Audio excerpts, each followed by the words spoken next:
Hey folks, this is John Garland, and I got something to say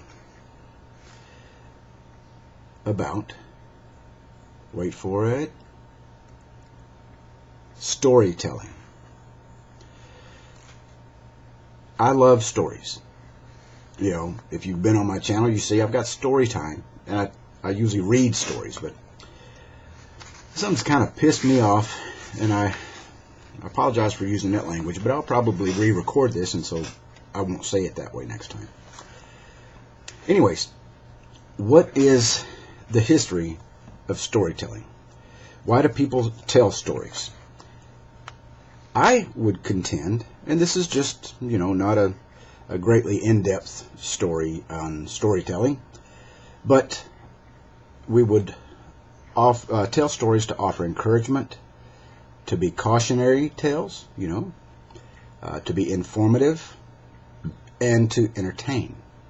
4 simple things.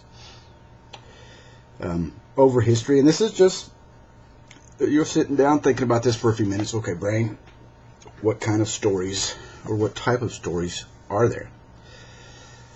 I'm sure we're all familiar with fables. Aesop's fables, we have fairy tales, biographical, and we have fiction, and there's lots and lots of other types, but with these we have examples of the Aesop's fables, just all sorts of good fables that would be a very brief story with a very specific message, a message. Then we have the Grimm brothers. They would tell fairy tales that would often be kind of gruesome. There would be danger, and kids might get put in a witch's cauldron and get boiled and eaten. There's all kinds of things. We have songs and ballads. I think about the old radio shows from the 20s and 30s, and naturally it's progressed a great deal since then. But this is my show, and this is my focus, and so here we go. With a story, and this is where I really get my panties in a wad, if you will, is we have stories that are good stories, and we have stories that are bad stories. Now, and I pointed left for bad stories. Left equal bad, right equal good. Innuendo. Then not so subtle. Anyways, we have elements in a story. Positive elements, and we will have negative elements I'll cover in just a moment.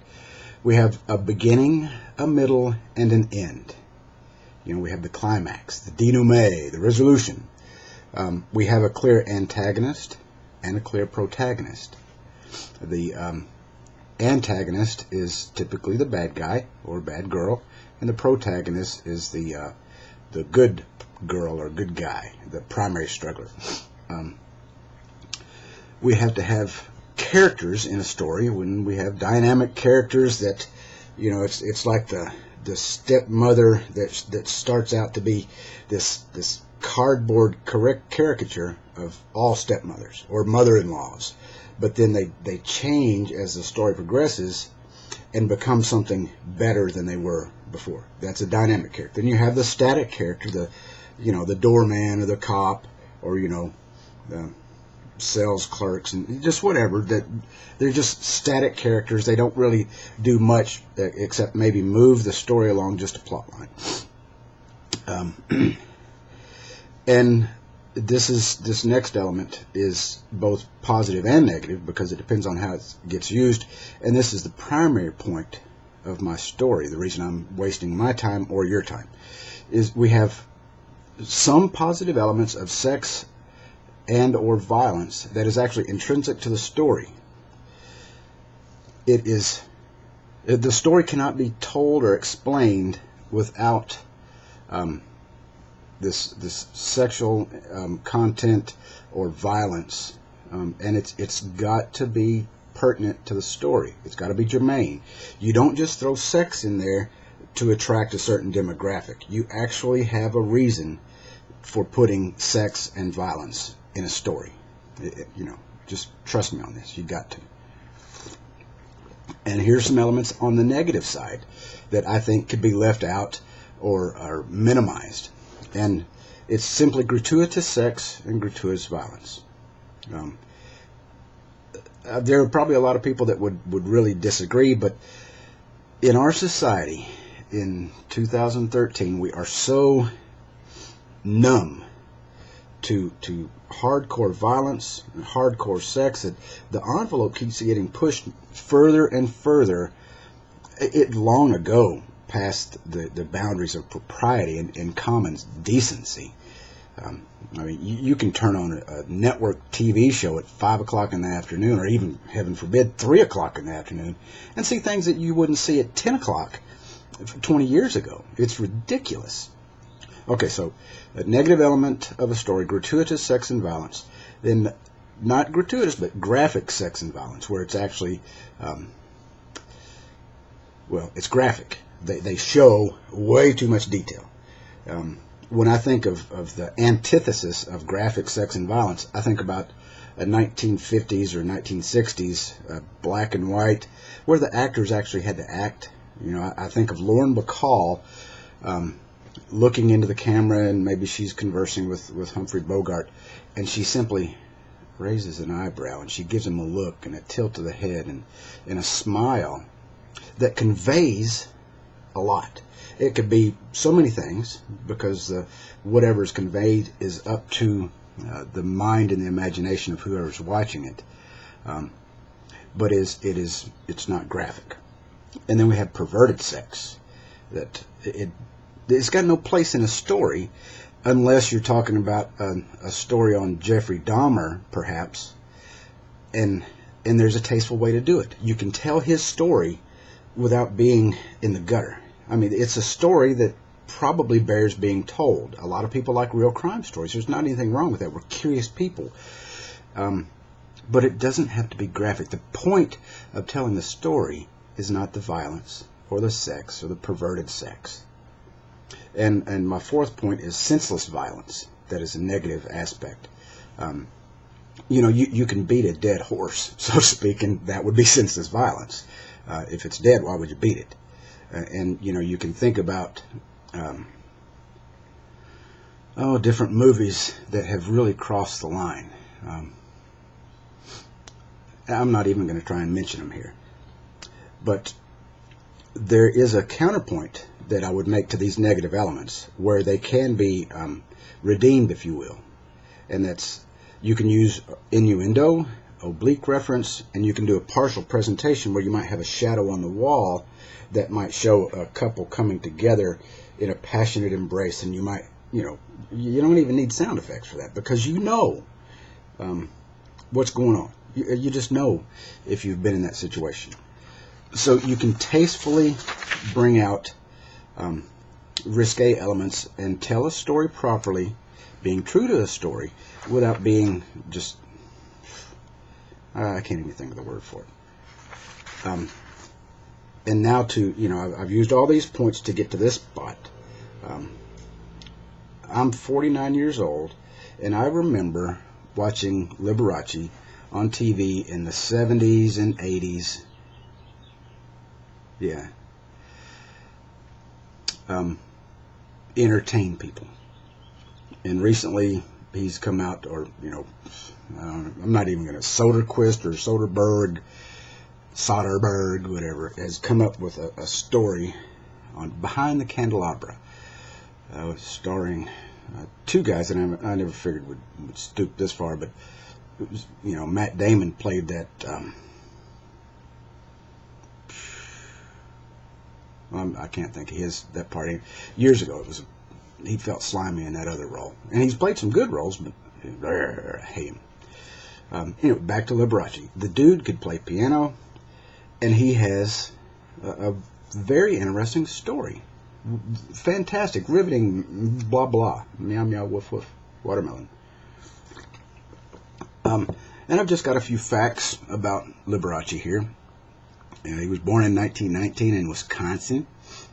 He died in 1987 of an AIDS-related illness. He had a very long career, 50 years. He set records of earning He was making $50,000 a week in the 50s or 60s, I think. He was an Italian immigrant. He rather than putting on a concert, he would say he'd put on a show. He would say that he was doing classical music without the boring parts, so he was pop classical. I'm not a musician. I'm not a musical, an aficionado. I love music. I love good music, and I remember him, playing the piano and all this sort of thing, and it was fascinating. He was a good piano player, and nobody questioned that he was queer, and I said it, queer.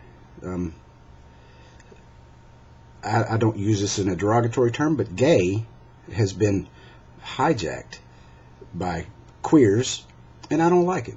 Gay used to be a good word. To me, gay is not a good word. I'm not going to get into moralizing, but my whole point with this movie is, for whatever reason, they focus in, and they call it a biopic, so they focus right in on the sexual life of two queers. And I don't care if they're lesbians or queers. I was thinking I'd call them a bundle of sticks, and anybody that's ever picked up a dictionary could always get that. Or you could call them a cigarette. But for the purpose of demonstrating this, telling a story about an entertainer who was a wonderful entertainer, you could touch on his sex life. But that is not who that man was. He was not the few experiences leading up to an orgasm.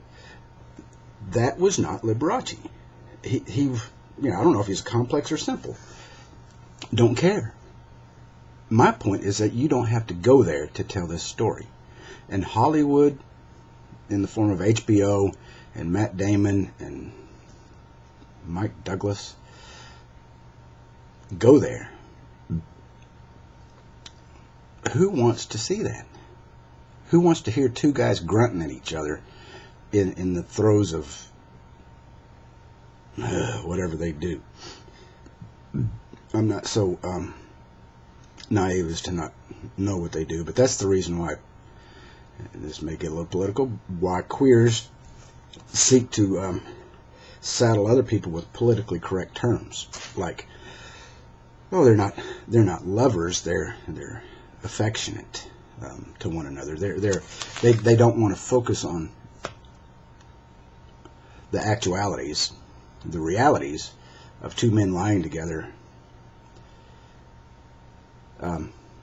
in an unnatural fashion. Because if everybody were queer, society would die in a generation, right? Because if a man didn't lay with a woman, there'd be no babies. And the union between a man and a woman is a union that's not only physical, but it's also spiritual. I don't care what religion you are. It's a spiritual thing. It's the most powerful thing on earth. I don't think two men laying together or two women laying together can approach the true intimacy that a man and a woman have when they come together in the correct use of their reproductive organs, their sexual organs. Anyways, I'm not really going to do a long wrap-up. This thing's already gone 14 minutes. So I'm going to stop this. And, if you're going to blast me, keep your comments to yourself. Go watch somebody else's channel. If you do like this, all right, please do subscribe. If you do make a comment, make it constructive. Don't call me names. I'm not going to call you names. I just said my opinion. So your opinion can be said on your channel. I'm out.